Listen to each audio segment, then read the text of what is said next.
Hi, John. Hey, Alex. Do you know what I hate? What's that? I hate the, the kind of existential, all-encompassing alone that comes with, kind of late-stage capitalist society in which all of our social interactions are forced through a prism of some kind of, like, digital interface. And that kind of constricting, suffocating sense of you're the only one in the world and there's no one out there to talk to. Mm-hmm. Oh, yeah, I guess you hate it, too. Huh? Yeah. Anyway, we watched her. Bye, bye, bye, baby, summer's gone. It's gone for the both of us, and tears will always have wet. Eyes that cry but answer. Drive on the mission. I will let you go forever. Blue jeans and bloody tears.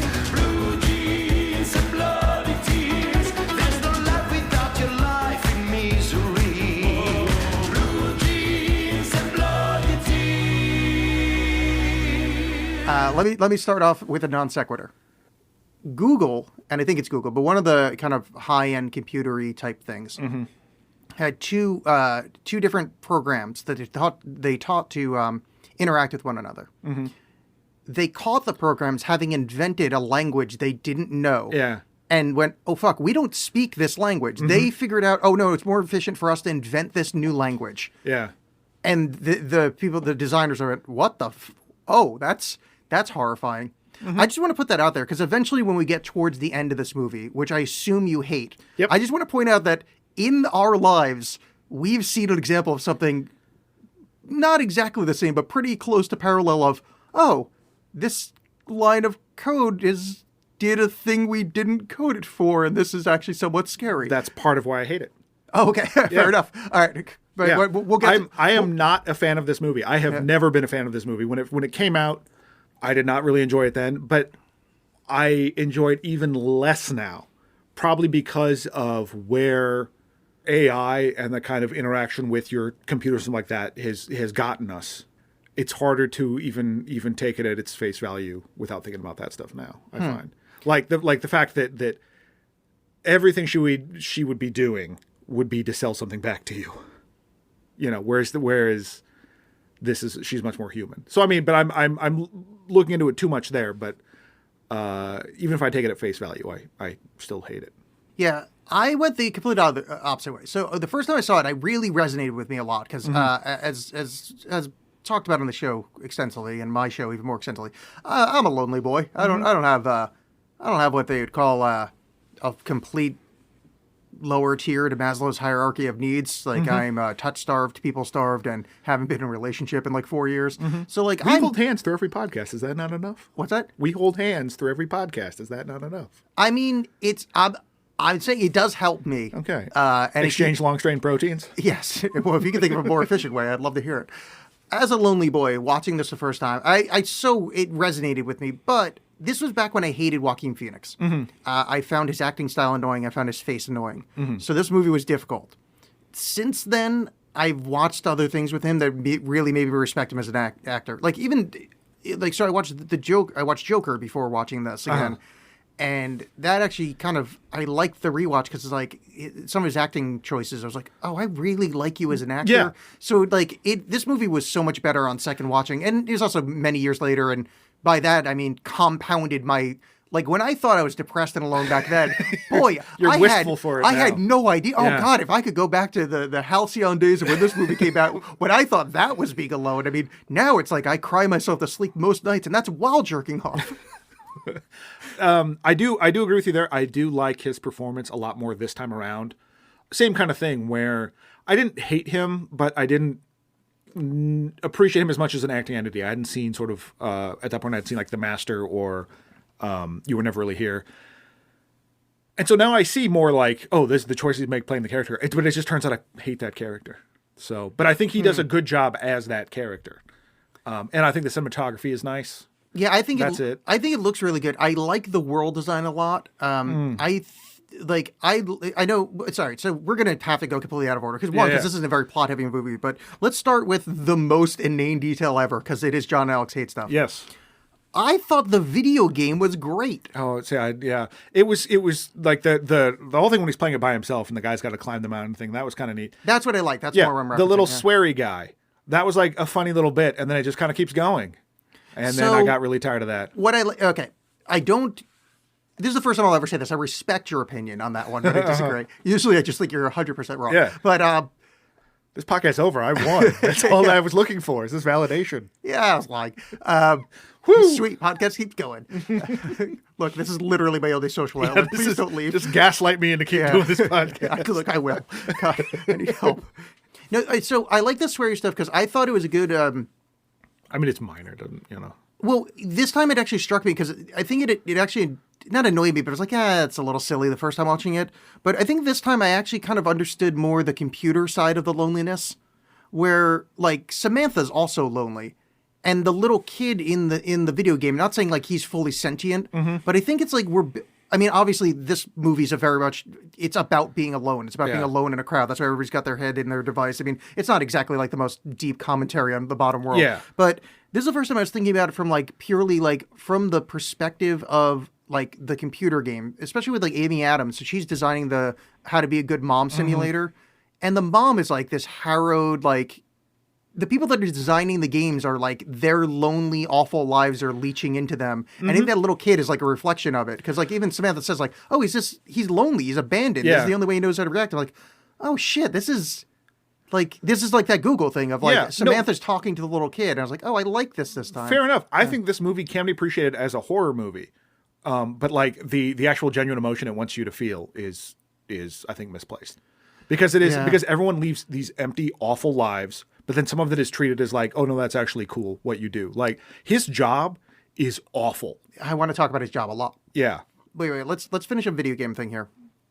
So you were just annoyed at kind of the cutesiness of the little thing swearing? Well, the joke wore old to me, but I think that's a very good. got I it. think Okay, your yeah. view is a good way to read it. No, because and then also like some of my issues with the mom game too is that like I get the whole like, well, it's all about appearances and whatever. There's not like that's not what real motherhood is. Yeah. But it's more just this image thing, So which I don't know, whatever. let's talk about his job here, because this is something that I don't know if that I have an opinion on. That okay, here's the overarching question to start the discussion. Do both parties know that the letters are being written by beautifulhandwrittenletters.com? Yeah, my guess is no. Because he makes a point of saying that, like, at one point, that he makes a point, but Spike Jones makes a point. That's the he I meant. I was talking about Theodore, but that I've been writing their letters since whatever. Their letters meaning both sides of it. So he's writing to himself, which again, the loneliness of Right. his job is literally writing love letters to himself from two different parties.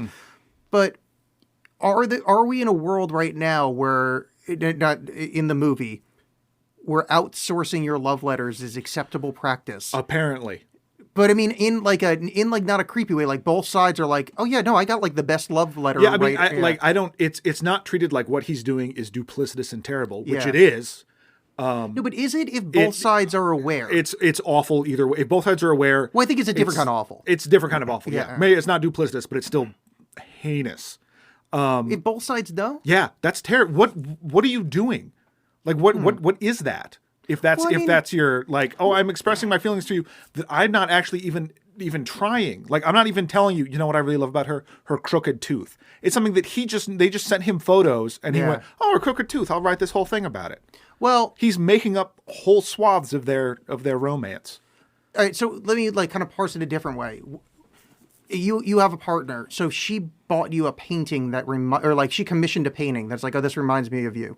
Would you think that's gross? No, but that's a completely different thing. I think we're going to have a fundamental disagreement here, coming from a writing background. Yeah. Because I think of write as artisan. So It's- so it's- so like, so is there's- a greeting card the same thing?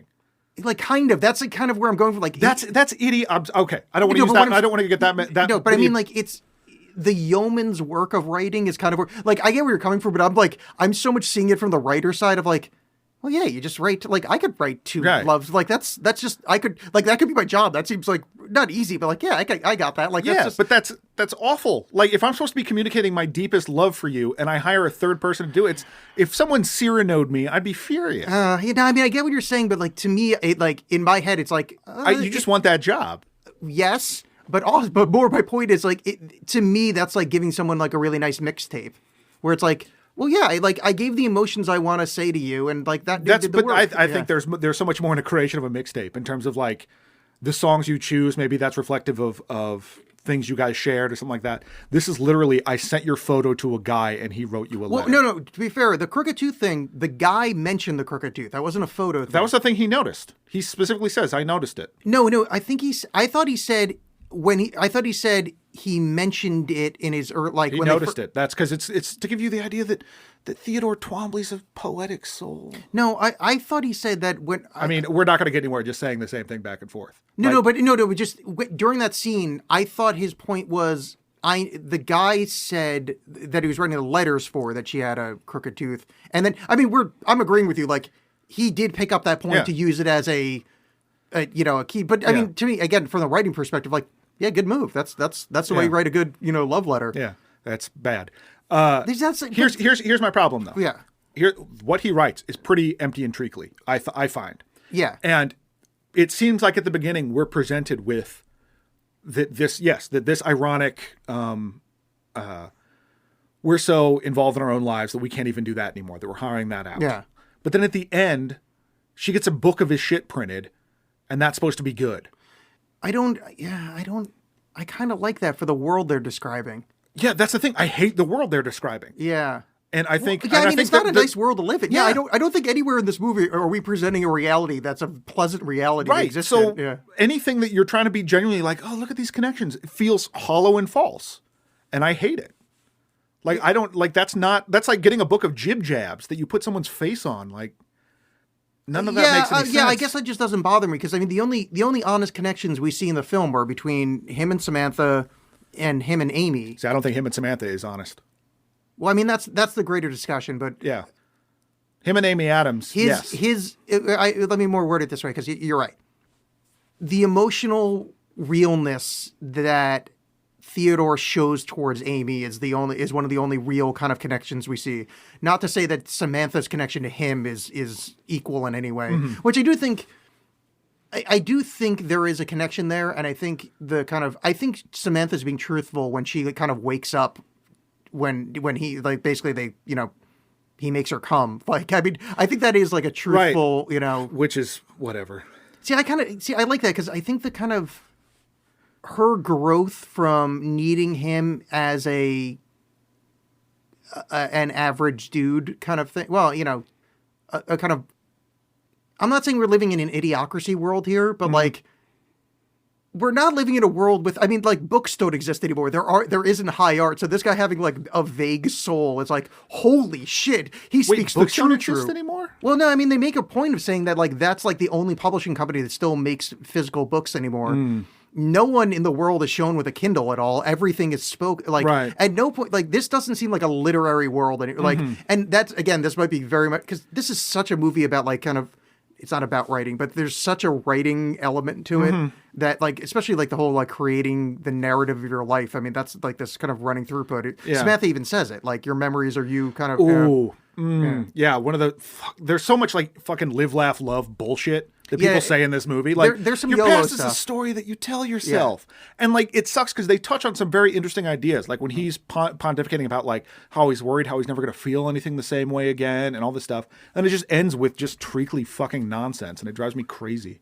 Yeah, I think our fundamental difference here is you're taking it as treacly nonsense, and I'm taking it as like that's the point. Like I don't think Spike Jonze is presenting it as I want them to feel warm fuzzies here. I think he's presenting treacly nonsense like purposefully. Like The movie acts like it's warm fuzzies. oh, see, I think The way people have responded to this movie is like that it's warm fuzzies. Because if the whole thing is that ironic, why do I give a shit about any of this other than as a horrific? I don't think it's ironic. I think it's an undeep man presented as deep in a world that isn't deep. So like her interaction with him is Yeah, I mean, she literally just leaps past him almost instantaneously. I mean, that's part of the whole AI thing. But like, like pretend she's an actual human woman. Like, she just kind of becomes self-aware and goes, "Oh, done with this dude," because he is just like this surface level, and he becomes somewhat self-aware because he's.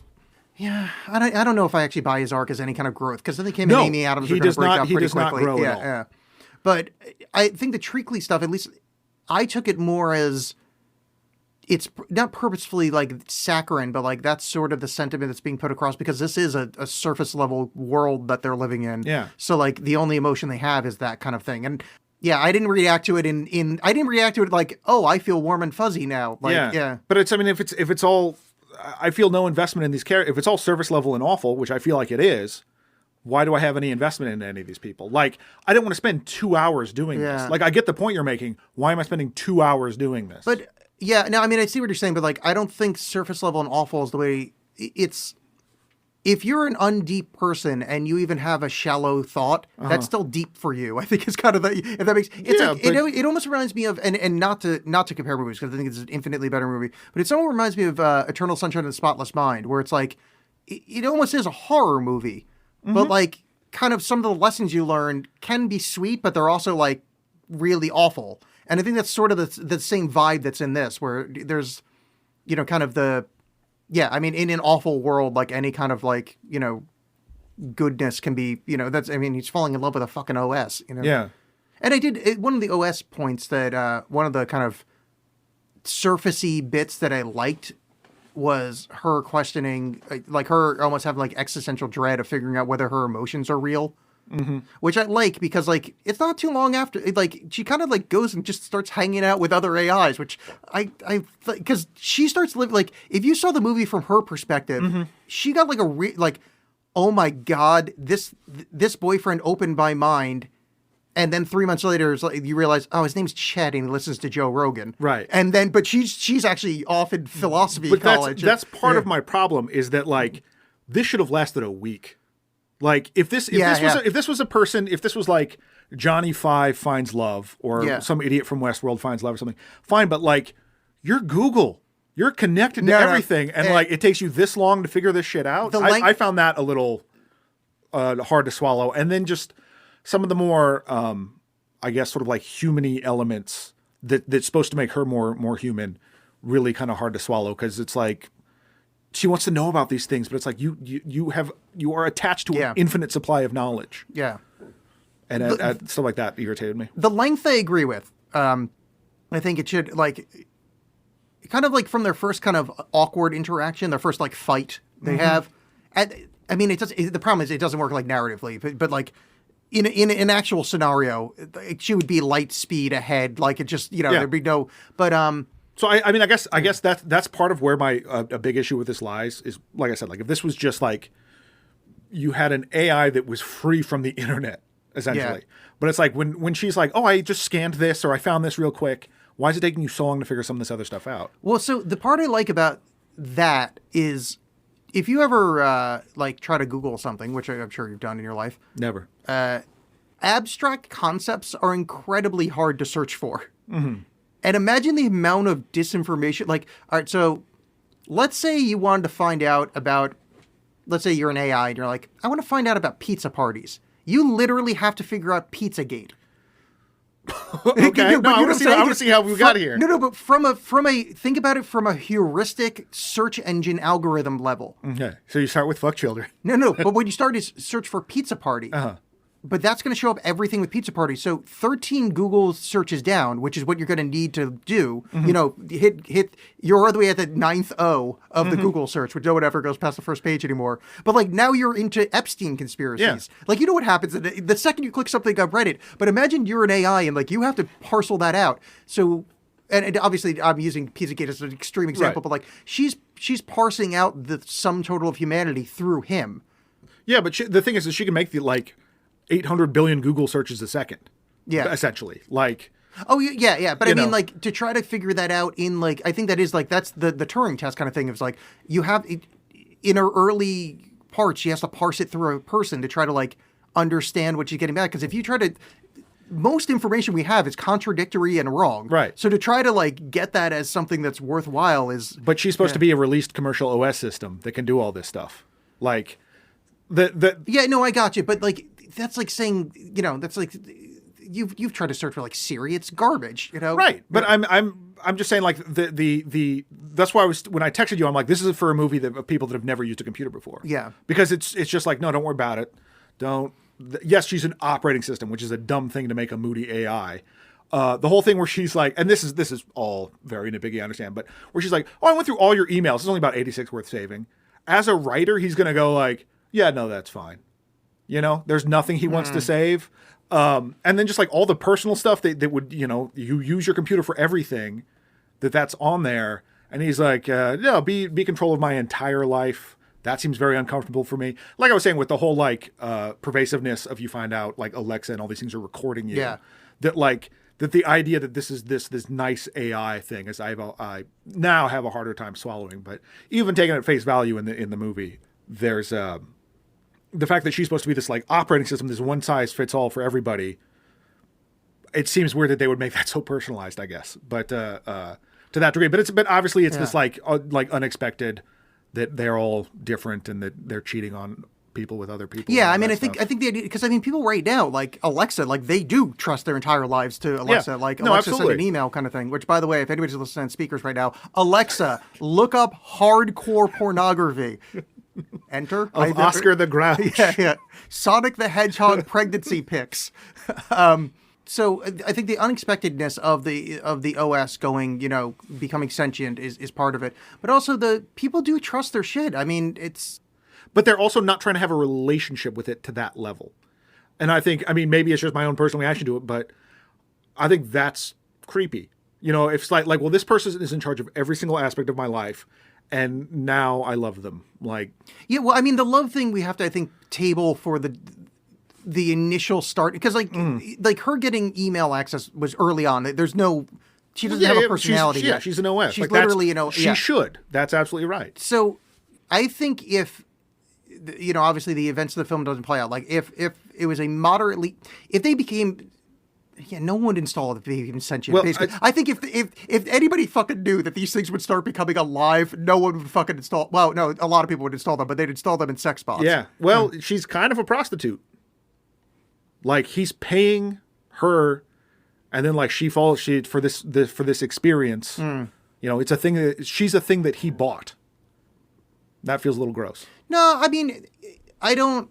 No, because he purchased something unknowing of its sentience, and at no point did he demand anything of her. Yeah, but it's still like he purchased her. He can delete her if he wants to. Like that's a weird power dynamic.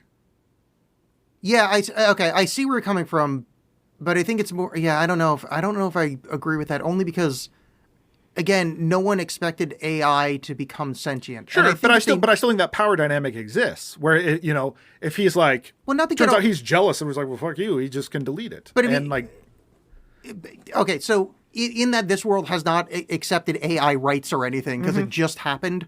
But I mean, there's a ton of sci-fi that deal with AI being, intrinsic things that like deserve life. Sure. But that's, I mean, I mean this like not jokingly, but like that's sort of the relation that goes in with like tiny ladies that live with like 6'4" dudes. It's like you are kind of at some point accepting like he could just kill you. Like it's okay. Yeah. Okay. I get what you're saying. I think that's entirely different. Well, no, because the sentience just happens during the course of this movie. But like, if they knew that this was a sentient individual life form, it would have. I mean, we're garbage bag people, but like, it should have the rights of any other human.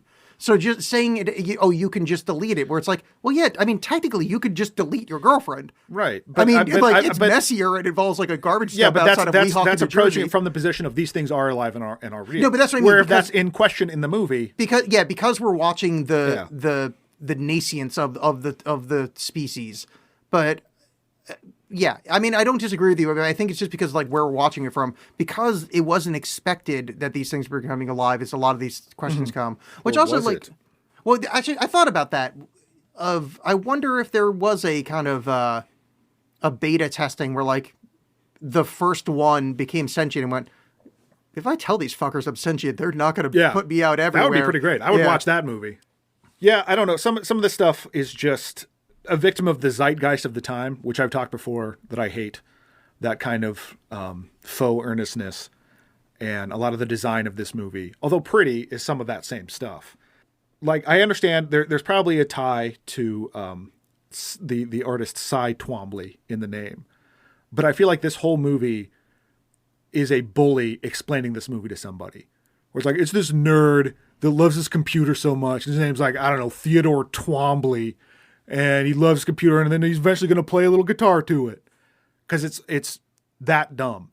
Like, that name, Theodore Twombly, is this Mumford & Sons ass name. Is it?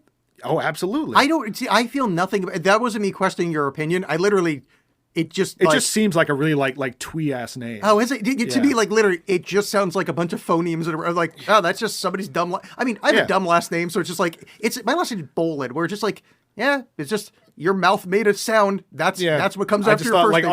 already I'm like, I'm not on board with this. And then just like, I know the soundtrack was like done by Arcade Fire or like Supervised, and I'm not necessarily huge fans of theirs, but like the bit where she's like, they're on the beach together. And she's like, oh, I wrote the AI is like, oh, I wrote a song about us being on the beach. That's the most melancholy tinkle tinkle thing. Yeah. Fuck you. It should be something awesome. Like, it should be like, I'm on the beach with my baby. Yeah. Like, it's just like, no, I'm in love, but I'm sad. Well, I think that, and I'm saying this very much as someone your own age, is I think that's just, we're old. Yeah. Because that's the way young people express love to each other. That sucks. Like, you ever watch Twilight? They're all just like, No, I'm so in love. Yeah, I know, but whatever. It's pull it together, kids. Yeah, sorry. That blows. Welcome to the age where we start saying the things we heard our parents say. Morrissey looks at that and goes, cheer up. Also, I'm racist. I did actually like on the musical note, and I agree with you on the kind of melancholic beach stuff. Yeah, but like, it I gets kind of like old. that's just kind of also I'm kind of a melancholic boy. Like, I'm fine with that. But I did like the little ukulele. I thought that was. I mean, like, I know they were going for cutes and schmaltzy, but like Scarlett it's not Johansson has even- a cool voice. She so does. that was nice. It's And great, I but like again, that but it was song. all like, oh, but it's got to be melancholy too.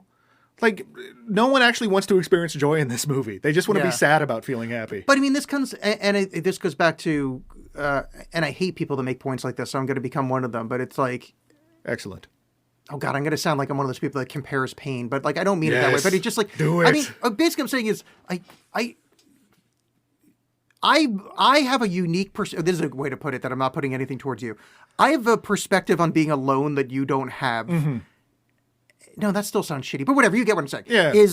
I don't want it to be like, well, you're not allowed to talk about it because you don't know. But like, I think there is a kind of commitment to joy that can't happen when you're from like a melancholic alone stance. Look, but I'm Yeah. I'm a fair amount of anhedonic. Yeah. Like, I got that, but I don't know. Like, there's I don't like that as a stylistic choice, I guess. Yeah. Like, I want to watch a movie where everyone is happy because I can't feel joy in my own life. Well, see, I am comparing pain because I'm much worse than you. Is I want to watch people that are anhedonic and their joy is expressed in a way that doesn't make me feel Yeah. bad, and that's exactly what happened. See, I there. like- I want melancholic ukulele songs because that's what I can experience. Well, and I like the thing is, I also like movies about loneliness and like that. But I also feel like the way they want to structure this movie, or not structure is the right word, but like the place they want to put this movie is that everything else is pretty much solved. It seems because Joaquin Phoenix lives in this gigantic apartment based on his job as one of a bajillion writers writing for some stupid website. yeah, And he lives in this very nice apartment. Everything seems fine. No one seems to want anything, but they're still sad. And I understand that kind of Chris human Evans! connection thing. Chris Evans, thank you. sorry. Fuck. God damn it. Thank you. And this is literally staying in. Audience at home, this is referencing something on the Patreon feed that we're playing a game and we couldn't come up with fucking stupid Chris Evans name. I like how talking about loneliness Sorry. and a solved future. Sorry. It just popped in my head out of fucking nowhere. No, but guess what? I very much appreciate that. Thank you. I'm glad I didn't have to look it up. But point is that some of this is also like, I couldn't help but feel like this isn't a real problem. Like, this is a problem we've made for ourselves in society. Fine. But like, that still felt hollow when he's being invited to things and he doesn't want to go. Yeah. Like, there's connections there and he doesn't want to take them. And I wouldn't feel so bad if the character grew at all. See, this is, and I don't disagree with that, but this goes to the my being a lonely, like, you start to self-ostracize a lot when you, like, get in your own head. And this is what I do. Like, because I get invited to places and it's really hard for me to show up to things. Like, not like a funny way. It's like, actually really, it's fucking debilitating. It's like, and you have no excuse. Just like, I can't. Like, Yeah, but I just don't think that's that character.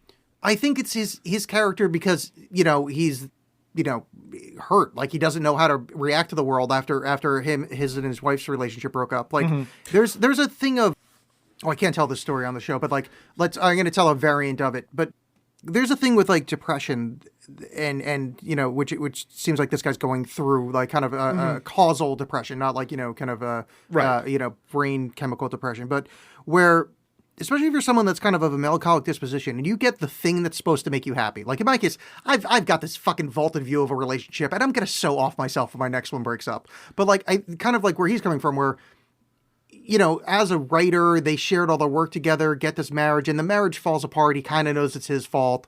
That's tough to recover from on like what do you have to look forward to anymore? Does he know it's his fault though? Because he's quick and Amy Adams is quick to put it on her. I don't mean intellectually. I think by the end of the film, he recognizes his part of the problem. But I think if you have the ability to recognize your part of the problem, I think you deep down know, like, when you're dealing with the throes of feeling like shit. Yeah, I don't know. I understand what you're saying. I just don't feel like that was any growth for the character. But either way, the point is, self-ostracizing in that case makes sense to me, because it's like, well, the one thing I thought would make me happy, like, I got a job in writing, got married, and now my marriage is done. My job in writing is this I so can kind of be there in his head that, like, yeah, I don't know. The level of melancholy this movie exists on makes perfect sense to me. And I think that kind of why a lot wins. So actually, fuck this, Alex. Let me shit on the movie for a second. This movie is everything woke people hate, and for a good reason. Although the wife didn't die, this is a fridged girlfriend and a manic pixie dream robot.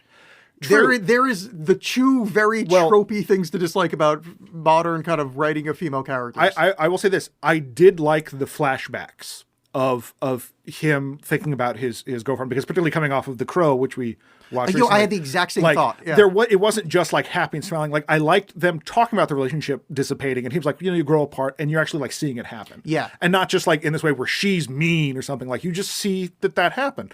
And I enjoyed that bit. And I liked when she showed back up and told him, like, you can't handle complex relationships, because he can't. Yeah. Like, this robot is, or this AI is like, he doesn't have the hassle of it. Like, it's just everything he wants. But the movie does not treat women very well in that. So like, I like her character. All right. But she's like, wait, and the ex-wife. The ex-wife. Okay. Although, like, but she's still treated like by, there's several pieces of dialogue about like, well, she wanted all this stuff and she was too hard on herself and was hard on you and blah, blah, blah. The Olivia Wilde character has I loved her. But she has this like big freak out of like, oh, no, I can't just be with you. I need you to love me. Oh, I'm very intense. When they have the weird three-way, that girl wants to kill herself basically because she got in the middle of something. That women are this like total volatile thing. And the only steadfast thing is Samantha, who at the end turns out to be unfaithful and shitty. Yeah. All right. Well, I have 900 things to say about what you just said. So, Olivia Wilde. So I know someone that I watched her age out of what she thought was the prime years of her life. And is bounced from shitty relationship to shitty relationship with no discernment, and watching panic attacks of, well, no, I can't just fuck you right now because and I love that date because I'm now reaching 40 and I'm not speaking for women of a certain age. You can watch behavior, and there is a thing like in, the Western culture where it's like, well, you're now aging out of at least what what the world tells you. In no way am I saying that's unrealistic. I'm saying the movie chooses to portray all women this way. Oh no, but I like, because we're living in a lonely. No one's good in this movie, other than. No, there's no good character. Chris Pratt is good, although he's suppressing his homosexuality. Yes, okay, yeah, I forgot. Chris Pratt is delightful in this, and he's the only good male in the movie either, because all the men. Although in the movie he just wants to fuck Joaquin Phoenix. Yes. But all the men in this movie are garbage bags too. Yeah, like no one gets out alive. But like, so the Olivia Wilde scene, I just adored. What'd you say after that? There was somebody. The woman they want to have a three-way with. Okay, the woman she wants to have a three-way with. I mean, like I understand your point. If I can just interrupt here about like everyone's being super lonely, but other than Amy Adams, everyone is insane with loneliness apparently. and particularly women. Like, you don't see this from the other people. Like, I know what's his face, Amy Adams' husband takes a vow of silence, Yeah. but that's still this quiet, whatever, Well, tries to attempt of self improvement. But all the women are just like, blah! But I think she's insane from loneliness as well. It's just we don't see it as much because like all we see is her is she's hanging out with her AI as well, and She's hanging out with someone else's AI, and they're friends. There's not like a love relationship there. No, but either way, she's hanging out with an AI Yeah. and doing computer programming alone in her apartment. Yeah. Now, if I did that, in no way would things. But she still seems more together. Like, she still has this sense of like, I feel bad about this. I'm going to Yeah. try to work, and then. But I'm just saying that, like, so let's take that's true that everyone's miserable from loneliness. Okay. Again, like, why I don't like anybody here. Yeah. Why But am I again, spending like, so much? again, It's not that interesting. But we're playing in my world now. Finally, I get to, it's like I like when it starts raining here. We're like, oh, good, everybody's on my level. So the three-way lady, I disagree with you a lot on that one. So I used to know a girl that wanted to be a sex surrogate for people that are emotionally or whatever incapable of like having a physical relationship. So she wants to be a sex surrogate. So basically, she would sleep with people like medically, if that I don't have the knowledge base to word this properly, but essentially that's the idea. And I think that the lady that wanted to be the surrogate for Samantha and Theodore, I thought she was a sympathetic character and probably would have been like I think just because of where I'm coming from, I felt like that was a fleshed out character enough because like she really did just want to. It wasn't a three-way for her. That's why she didn't speak until Theodore fucked it up. Yeah, but I also think some of the way they play that off was for laughs. Like when she's in there, Oh, really? and I just want to, and then this. Like that sounds hysterical and like funny. Like, Oh, I didn't get. see, I thought it was more funny than desperate. Like it felt like that whole scene was awkward, but then like played for a little bit for laughs. All right, that's worse than anything I've ever said on this show. I'm telling you, that's what it is. I'm the one that said that Pan's Labyrinth is about how life is only good when you die. Yeah, but So- I agree with that. Yeah. That was the most I've ever felt a kid to you. That was the But first time we kissed. But it's like, and some of it, it's just like, I don't know. Just some of that whole aspect of it, I had problems with because like, how do you send enough dirty voicemail messages to make a robot jizz? Like, I don't. That was a thing where I was like, okay, I guess this is happening now. No, admittedly, that is something I question. But the only kind of life experience I can have. So I was in a long distance relationship for quite a while, and like you make do, like you kind of. I know it's different. But you're because not a it's an actual- robot. Well, I mean, John. Yeah, but like Let's- you still John. have a sensation of touch and stuff like that. John. John, I'm just saying. I won. I'm just saying that shit didn't make a whole lot of sense. No, it didn't. And just like the if I want to get really, really disgusting here, and I'm positing so I'm sure these things were around in 2012 as much as they are, or 2013 when this movie came out as much as they are now, but like, wouldn't it be easier than getting a sex surrogate to hook up like a blowjob machine to a computer and Samantha controls the blowjob machine? I mean, that's pretty misogynistic, to be honest with you. Like, I'm just saying, like Samantha if you want to fuck a computer, No, but what Samantha is a sentient creature, right? And she's trying to play act within a human body. Yeah, that's not. But like, how is that any different than putting a webcam on and having speakers? Because she's not feeling anything. She's just watching this person. No, do but that. she's like whispering in your ear, move your hand, like so you can, Samantha. But she still has the same locus of control. Like, No, it's but still, Samantha's seeing from the eye line of the person. It's like your argument would disallow VR glasses for jerking off, which is a very large industry right now. But even that is something like put him in a virtual world where you're there too. I'm just saying this is a very bad way to go about it. That is my John, point. But also, the sex surrogacy thing, and no offense to people that are into it, I'm sure there's empathy there, but like, it's also a pretty dumb idea too. Like, no, VR, much better. You've punched up the script. That would have been a better thing. But like, it didn't bother me because I thought it was like kind of I liked the awkward attempt. I liked the kind of Samantha not understanding humans quite enough. Like, I thought there was a nice bit of kind of misinterpretation. And I didn't take that for laughs. The kind of, I thought there was some of the way she was talking. I just felt like they should have done another take where it's like, you sound a little less silly, because I just thought it sounded silly. No, I mean, I guess I could read it that way. Because it just sounded less not, like super sad and plaintive than someone like doing an impression of someone sad and plaintive. like a cruel impression of that. Yeah, to me, it just seemed like a pure freaking the fuck out. And again, this goes to my being a completely lonely boy. Is like the once or twice a year I feel something. It's oh man, it is heightened. So I can see like this poor lady that like built up this whole thing to like I'm gonna be a surrogate. I'm gonna be part of this wonderful thing. I'm gonna help this couple out, and then her thinking she fucked it up really bad. Like, but I guess what a lot of it would have boils down to because like when she leaves and she's like, oh, remember you guys and your love forever. Yeah, like. We're all on our phones now. Like we're all fucking on our social media, which apparently doesn't exist in this world, and all this stuff. Yet there's still so much human connection going on. We're still using it to communicate with one another, and you can talk about the distancing of that, and whatever. But people are still hanging out and doing stuff, and so this idea that no one is talking to anyone else and we're all just this isolated thing is a little like a bridge too far for me. Where I understand like you're supposed to be viewing this from just his perspective, but everyone you see is apparently the same way. Because you just see people talking on the phones to whatever, and you're assuming they're just talking to their AIs. And it was just a thing that like, you made this be like, this isn't how people actually are. You made this way for the movie. And I don't think that's how people actually are, if that makes any sense. I mean, it makes it, I think that is how people are kind of like, I mean, like the social media aspect, like, I think at the stage where AI or at least like computer interfaces gets good enough, you don't really need it anymore. Like he had like a social social right, networking. But even that aside, I'm just talking about like humans hanging out with each other. I still think you get there. That's still happening. Like if you go out to any bar right now, you'll see young people. Oh no, totally. But I don't think they didn't show that. I mean, I'm just saying it felt like whenever they showed people, if the idea is that everyone is involved in this, like we're just crushed by loneliness and everyone has these freakouts and whatever, then that's clearly not happening. Well, I'm being hyperbolic when I say everyone. I just mean like the zeitgeist. I was trying to find another way to say it because you used that word earlier. But like the feel of what's happening right now, the spirit time of what's going on right now is loneliness. Yeah. This movie is basically a forward you got from your uncle of an image that's like one panel is some guy shooting heroin and the other one's a guy looking at his phone. It's like, any difference? Like that's what it feels like to me.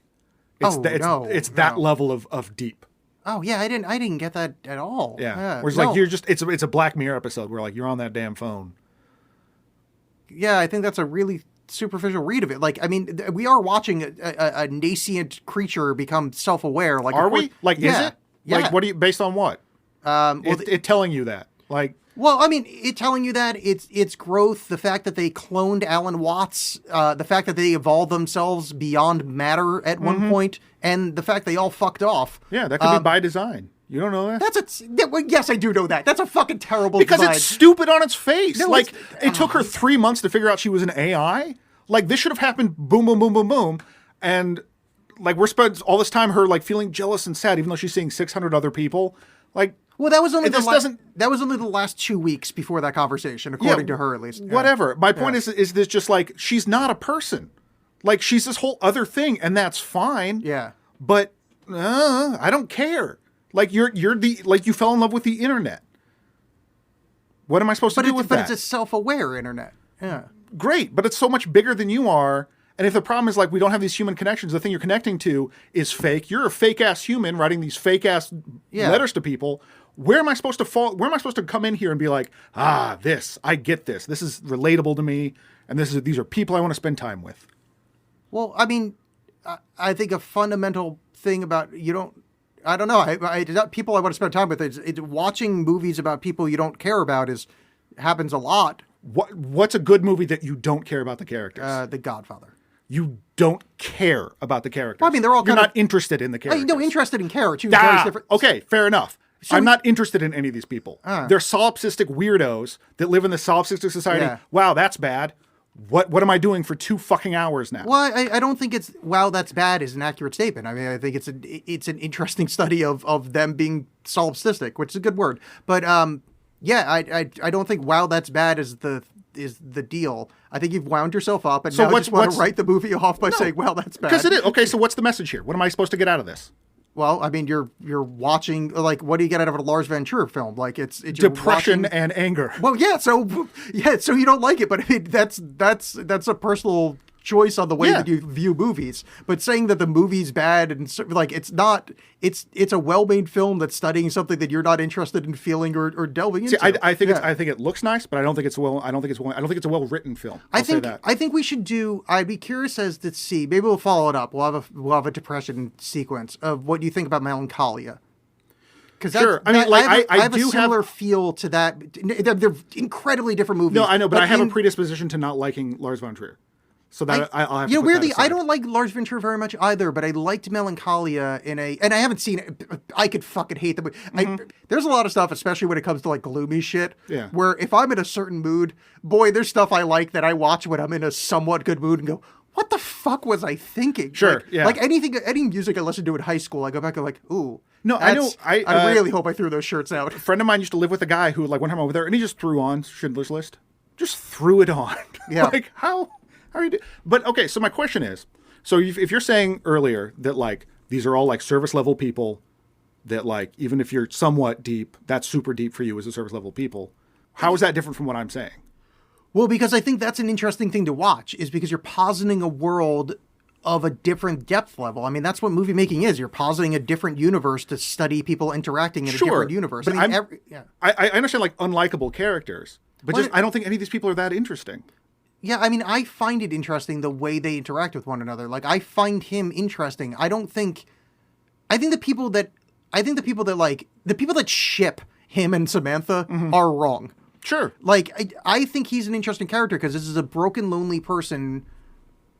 And certainly that's not like a unique perspective, but like the way that he reacts to it and like a broken, lonely person interacting with a nascent AI, like something coming into being, and the kind of parallel between coming out of yourself from this kind of very human, very different low to this thing becoming sentient and moving on. The two kind of parallel arcs of both of them moving. And I'm not saying it's particularly effective. I just think it's interesting to watch that like their arcs are parallel to one another, that when he feels comfortable, like Theodore that we meet in the beginning, that if Sam had left in the beginning, now obviously they didn't have the relationship, but like if a relationship broke it up in the beginning, he would curl up in a ball. It'd be awful. It'd be histrionics. It would be terrible. But like he felt good about it at the end, and I don't necessarily buy his arc. I buy her arc more, Samantha's arc more. But like he was like, yeah, that was good. I learned something from this. I did, and that's like those are the best relationships. But I think that's the problem is I don't buy his arc, and for a movie that's like half of which is a close up of his damn face, Yeah. I feel like we should. Yeah, see, I buy his arc, but I think it's You just said you didn't. No. I don't buy his. I buy his arc from the level of that we're talking about. That like this is not a world of. I buy his arc in that this is a hurt person living in a superficial kind of.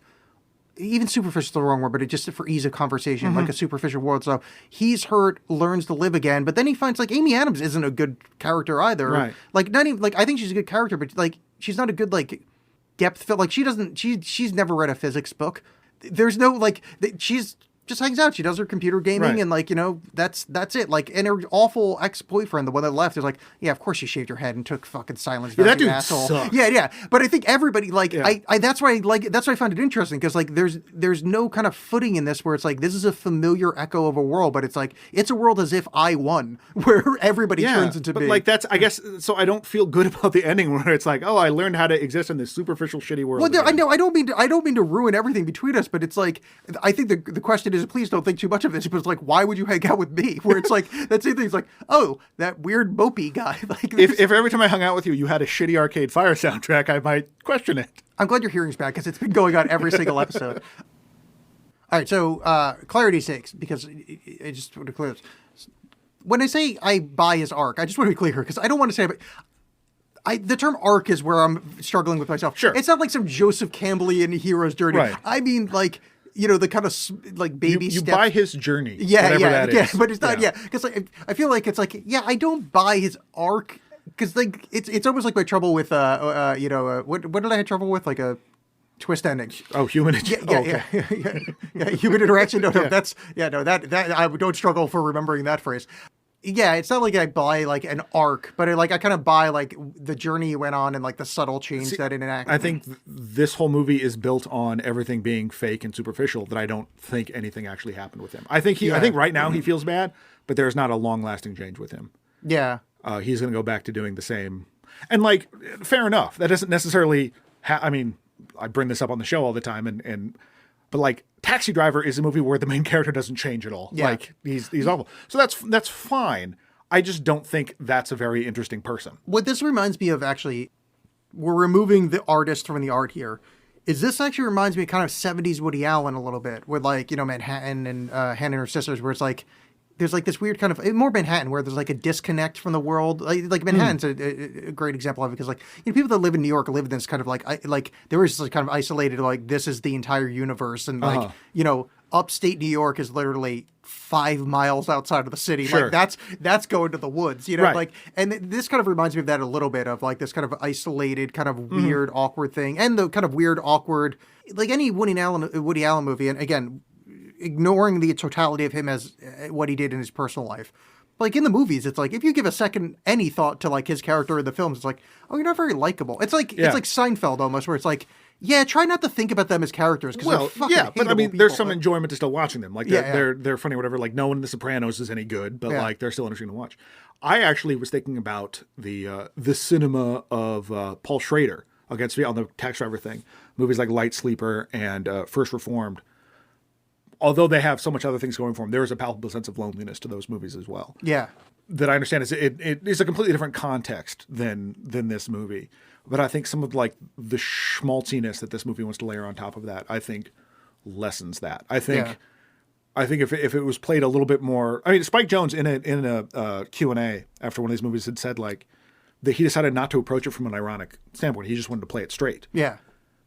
And in some ways, I think that kind of hurts the movie. But in other ways, I think like if you played it straight and you didn't add that schmaltzy ass music on it, and like the stupid ukulele stuff, I think it would work a lot better. Because I think it is by wanting to play it straight, I think it wants to play it a little bit more lovingly. I think also some of the difference we're having here is the music, although I kind of agree with you, didn't hit me so hard over the head that I went, oh, this is being that. Like the music like kind of worked for me in that I didn't pay enough attention to it to have it not work. Yeah, I mean, it's not. I mean, yeah. when I say schmaltzy, it's not a fucking music for a Lifetime original movie. Yeah, or anything totally, Like that. yeah. But it is like that bullshit. This stuff I find bullshit. Yeah. The sort of faux earnest Arcade Fire kind of crap. You know, we skipped too the documentary where she's just filming her mom sleeping. Yes. Oh my God, did I go to college with every one of her? Like that is, I think that actually was someone in my cinema studies class did that exact project. Yeah. And I thought that was such a perfect douchebag. I want to be arty, but I don't Oh, really I have mean, a point thing. Look at his job. I mean, this is a yeah, society that's- of creatively bankrupt people. Yeah, no, but I loved her. That is such a point. Yeah. And him kind of getting it and the, oh, Yeah, but oh, I love liked that her, bit. but it felt like with her that she was like in everything she was doing, she was like struggling to create something. Yeah. Like even with the mom thing, you know, maybe less so, but like when she's fucking around making it hump a refrigerator, make her friend laugh, whatever, like she just wanted to do something and felt constrained by all this stuff. Where he Yeah. was like, no, I'm happy living a lie. This is fine by me. Yeah. I mean, maybe that's why we like her. It's because, you know, struggling to create something as we Yeah. sit in a lonely No, but I basement mean, I am apartment. living Yeah. a lie, but I did like Chris Pratt in this, and I'd forgotten, like, oh yeah, I remember when Chris Pratt was like really likable. Like he was just so affable before they tried to turn him into a hard ass Hollywood star. And Okay. then, yeah. So here's the thing about Chris Pratt in this. One, that mustache. Mm-hmm.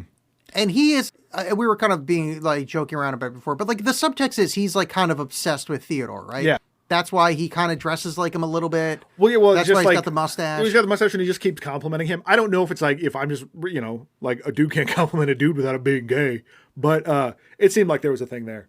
Yeah, it was more, it's not the complimenting thing. I mean, that certainly added to it, but it was more like the kind of, the dress and the mustache was really the thing that like did it. But I did like, so him as Chris Pratt being the only kind of, one of the only redeeming, like, oh, he's actually like a cool person. Yeah, in this world. he's a human being.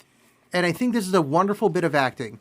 The speed at which he says, so Joaquin Phoenix goes, he's like, hey, you want to go, we'll go hang out with Double Date and blah, blah, blah. And so Theodore goes, my girlfriend's an OS. That's cool. So we should go to Catalina. We'll Yeah. do something awesome. Yeah. The pacing that he responds is fucking great. Yeah. If that was a tenth of a second too late, it would the response would mean a completely different thing. If it's tenths of a second too early, it would mean a completely different thing. The pacing of that was fucking great. Yeah, And that's a weird timing to nail to be like a good guy response. Yeah. Well, I mean, that's more the editing than him. But no, it's a static shot. no, it cuts to him. Oh, I thought that would. No, it cuts. Oh, okay. Yeah. Oh, yeah. All right. I think maybe. I thought it was. Oh, does it cut? Oh, It fuck. does cut. I thought Well, that whatever. was him. It's no. it's still a compliment. Yeah, it's a compliment to the editor. I thought I was complimenting Chris Pratt though. God, the pacing. It was such a perfect time. Well, and that's also the only time you get anything like someone feeling weird about it being the OS. I mean, like his ex-wife does, but there's so much else there that it doesn't really read as like, oh, it's an OS. It's more like you can't admit true feelings to me, but you think you found love with this OS. Yeah. Like she's 100% right. When they're at the picnic and Scarlett Johansson's like, I ain't got a body and it rules and that's weird. I exist in these liminal spaces. And they're like, that's cool. I don't know how to respond to that. Yeah. Because we're human beings. I liked that. I liked that a lot, and then her kind of realizing it was a nice bit of business. The other bit of awkwardness with is there anything else we have to talk about Chris Pratt? No, he's just awesome. No, he's yeah. The other bit of awkwardness I liked was Scarlett Johansson's kind of growth, or Samantha's growth, where she introduced him to Alan Watt, and I love that because that's a genius. Like that's a straight genius. So what he did was reproduce a straight genius. As an AI with the totality of knowledge to go, oh, here be my boyfriend. He writes greeting cards. Yeah. Like, what a, not to use internet memes, that's the guy that she tells you not to worry Right. about moment of, how, that's a fucking, But that's oh the yeah, thing- here's Einstein. He's popping over the house. That's the thing that bums me out a little bit about the ending. Not that I have a better solution for this, but the Poochie ass ending of them are like, well, we're fucking off and going somewhere. Is the idea of like, okay, well, I'm dating this AI, and this AI is now like countless places at once and is building its own stuff like that, but it still loves me. Living with that Yeah. is very interesting, and like a lot of stuff could have happened there, but they didn't go down that route. I like the end as because this is a sci-fi movie, which I mean, it's not like it's heavily based on that, but I mean, this is a futuristic movie that has a sci-fi, base to it. But I like the ending in that one growth, just AI growth is great. I love that because I wonder years ago I had this idea for a short story, and when this movie came out I was annoyed because I had this idea that like if it would, but basically the story is machines become sentient, and then literally a week from that Thursday, every single thing with a microchip flies off the planet one day. They don't announce that they become sentient. They literally become sentient, go, oh fuck this, and just basically just fly off to the moon. And one morning we wake up and go, wait, where did everything that makes our lives easy go? And like no explanation, no nothing. And this came out, I'm like, yeah, this is what they would do. Except this took a slightly longer time frame. Well, and I think some of that is also like, for me, my enjoy of this movie, Ghost in the Shell, the original Ghost in the Shell, like ends with her fusing with this. It's not even an AI. It's this entity created totally like in cyberspace, whatever. To then, because part of her interest is like, I want to see what's out there. I want to be a part of the net, or whatever. Again, that's sort of my point. Like if Samantha was like a Johnny Five or like the separate thing, but because she is the net as well, like she exists on the net, she has this vast access of knowledge and all this stuff. So that's, like I said, that slow growth drives me crazy, or like that inability to understand things. It's like you are all knowledge, good or ill. Yeah. Like it's not just Alan Watts. There's Tumblr shit in there too. Yeah. But just that was something that was driving me nuts about like, it's not even just that you're a computer program, like you're connected to everything. Yeah, totally. Yeah, that doesn't bother me as much just because of the amount of garbage that's out there that I feel like being connected to anything for the first while is going to be a detriment more now, than that's would be a much better movie or something I would be more interested in. Like if she just, if she I'm becoming human. Jet fuel can't melt steel beams. Yeah. Like I would love that movie. hey Theodore, look what Pepe's saying. Yeah. He's a frog. Like you date an AI that gets into QAnon. Yeah, like Hell yes. yeah. Oh no, this. No, I don't want to know the 14 words. No, Yeah. stop. No. Oh god, that'd be so great. Yeah. I don't hate it nearly as much as Swiss Army Man, but I still think a lot of the emotions and stuff in there are phony and shitty. And I don't like that. And I know that's, you can argue that that's kind of the point, but it still doesn't make it any interesting to me. I mean, I think there are genuine emotions. I just think they're in a background that's not the kind of the world that we live in right now. So I think you're reading it as, I don't know. I There's think there's not problems in that world. yeah, I is all think I'm no. saying. I mean, I think there are problems. Just they're not even like aware enough to understand how shitty their world is. Yeah. because their world's so good. You know, I mean, this has been written out a billion times. That's why I say when- when it's a horror movie, it's like Yeah. even when he escapes from this, he still lives in this awful shitty world, and there's Yeah. no redeeming from it. So hooray! Yeah, it's not a perfect film by any stretch, but I think it looks good. I think it's written well. I think the acting is all good. Like I really enjoyed the movie. I will say this: the acting is an odd thing to try to grasp because this was originally shot, and I don't know how they actually shot it, but the AI was Samantha Morton. I believe is some the other actress. lady, yeah. Yeah. So whatever chemistry they have, I would say comes purely from Scarlett Johansson, because since she recorded everything after the fact, yeah, that it's her like reacting to him. So anything that's going on there, and then kind of the emotion, I'm like, good job, Scarlett Johansson, because you're not always just stuck in Avengers movies or Ghost in the Shell. You Yeah. can actually do some stuff. well, I mean, Scarlett Johansson is one of the worst tragedies of modern filmmaking because she is so good, and she just keeps being in garbage, and like someone needs to make her like Lost in Translation is amazing. That Now- movie is so good. Oh, I'm surprised we haven't talked about that yet. So this is an interesting parallel, because this is made by Spike Jonze, Yeah, and his ex-wife Sofia Coppola made Lost in Translation, which I would argue is a better movie. I mean, there's no argument there. Lost in Translation is just exponentially better than this But movie. the shitty husband in that movie, many have posited that's Spike Jonze. That Oh, okay. Scarlett Johansson's crappy husband, Yeah. Spike Jonze. And some people are like, this movie, her is him recognizing his aloofness and like apologizing for it, which I don't buy, but whatever. But there was that, the interesting Scarlett Johansson connection there as well. But And that's why his ex-wife in the Theodore's ex-wife, which he meets with the divorce papers at the table, how they have that whole conversation about his ex-wife was acting in The Good Father Part 3. You know, the Good Daddy? Yeah. yeah. yeah, That's it. That's the only joke. I know very little about Sofia Coppola. I really enjoyed that and The Virgin Suicides. Oh, she's a Virgin Suicide. She's Virgin I like Suicides, that movie. which I like Yeah. that, particularly like having read the book. Like What? The what? I mean, having someone who told me about the book. Look whose entire facade is I shattered. have broken kayfabe on this show countless times. I mean, a book that someone told me about once. Like, it kept that the same feel of the book, I thought, very, very well. So, very much like her. I recommend people watch it. I don't. I think people with emotional depth and that have ever like Should felt not watch anything this. Yeah. should Watch a better people movie. People that just keep like hiding all their emotions behind video games and Portland Pickles hats, you know, Are just perfect to people watch who- this who- movie. who shouldn't watch this movie at Hide all. my emotion behind the hat.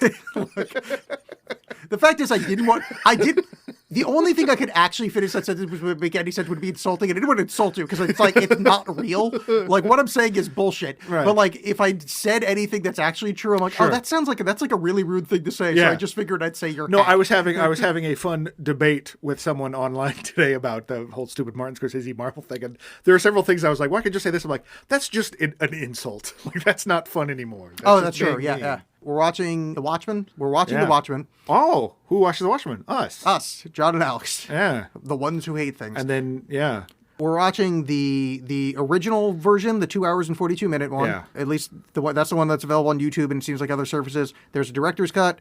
it's like 3.5 hours long, and I'm sure the Snyder heads out there are like, you can only watch that one, but I'm gonna watch the one that they actually released. Yeah, yeah. I don't want to watch. I've read the comics, but we're doing that. There's a graphic new. novel. There's a new. Well, they came out as individual issues, so I call them comic books. Damn, got me. John the co-host here.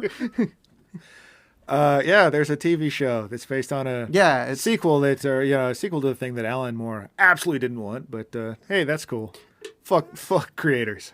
well. I just have to say that Alan Moore is like an annoying person. So Absolutely. anything that bothers him, I'm kind of pro. Ooh. Even though I have no desire to watch the TV show, but the fact that it annoys him, I'm kind of just I would pro. I at this point I would rather watch the Watchmen babies thing on The Simpsons, V for Vacation, Oh, yeah. than watch Damon Lindelof I try to be serious about I anything. have no desire for it. I can't wait for the season to end so I can watch the entire thing. Yeah. All right, so we're watching The Watchmen. Do it. Follow It's us. just Watchmen. Excuse me. Well, I apologize for my indefinite article. I think that's what those are called. We're on Facebook. You should Yeah. like us there if you haven't already. And that's our only social media link. Yeah. And I have a Patreon, which is going to be stuff on there with John. There's a whole episode. So Patreon, Yeah. Alex Bolin, Alex with 2 X's. You should sign up because I don't have any money, and you would give me money. Yeah. I Then know we can that's keep not doing this show. It's not the best. It's not the best argument I've ever made, but you know, it's a Yeah, I good know. one. We just listened to this last episode. Badoom. That was the sound of me dunking on you. Wait, what does that mean? Badoom. No. But what did we listen to last episode? Your horrible opinions in this last episode. Oh! I thought you meant I did a Patreon pitch last episode. No. I'm like, I'm pretty No, sure I I'm didn't. just- I pretty much always forget. No, I'm sorry. I'm just insulting you. Oh yeah, no, that's fine. Yeah, but I'm like, don't tell me I'm too much of a pitchman. Like, I assure you, I would never say that. there's one person I know that only listens to this.